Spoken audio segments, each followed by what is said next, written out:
Okay sir.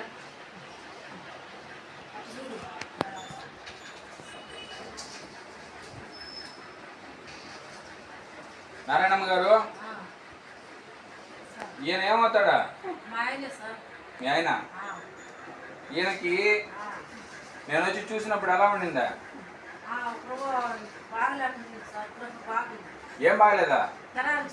Paralysis, పక్షవాతం. ఎన్ని రోజుల నుంచి ఉందా?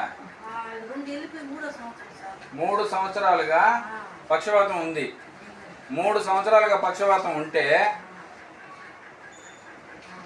నేను వచ్చి చూసి ఏం చెప్పానా? బాగా వద్దని చెప్పా. అవునా? బాగా వద్ది అంటే ఇప్పుడు ఎలా ఉందా? బాగైందా? ఎంతవరకు నచ్చిందా? 3 సంవత్సరాలుగా మందులు వాడితే ఏమన్నా ఉపయోగపడ్డాయా? 3 సంవత్సరాలుగా మందులు వాడారు కదా, ఏమన్నా ఉపయోగపడ్డాయి? ఎప్పుడా? ఇప్పుడు బాగుంది. నమ్మకం కుదిరిందా? నమ్మకం వచ్చిందా? ఎవరు చెప్పారు నీకు?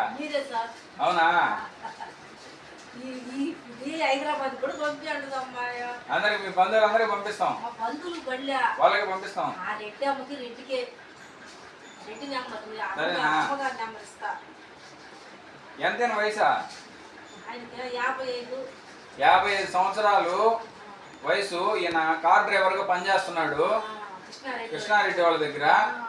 కృష్ణారెడ్డి గారి దగ్గర కార్ డ్రైవర్గా పనిచేసే ఈ వ్యక్తి అనుకోకుండా పెరాలసిస్, పక్షవాతం వచ్చి గత 3 సంవత్సరాలుగా మంచంలో ఉన్నాడు.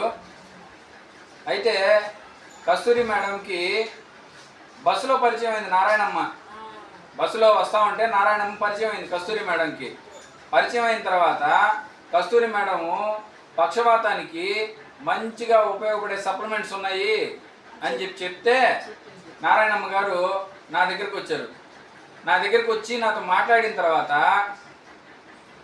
100 రకాల అనుమానాలు వ్యక్తం చేసింది.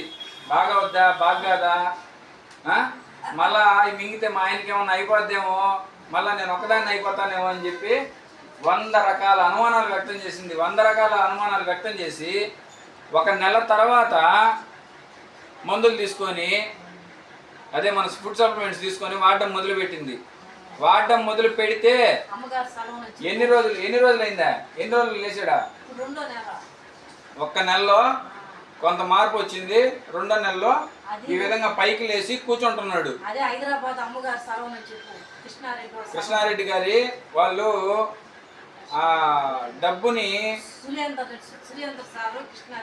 సురేంద్ర రెడ్డి గారు, కృష్ణారెడ్డి గారు వాళ్ళు డబ్బుని హైదరాబాద్ నుంచి, వాళ్ళ డ్రైవర్ కాబట్టి ఈయనకు పంపించడం జరిగింది. నారాయణమ్మ గారు అడిగితే నారాయణమ్మ గారు అవన్నీ సప్లిమెంట్స్ అన్నీ తీసుకుని వాడించడం జరిగింది. ఈరోజు భగవంతుడి దయ వల్ల బాగున్నారు. నారాయణమ్మ గారు, థ్యాంక్ యూ. వస్తానండి. సరేనా?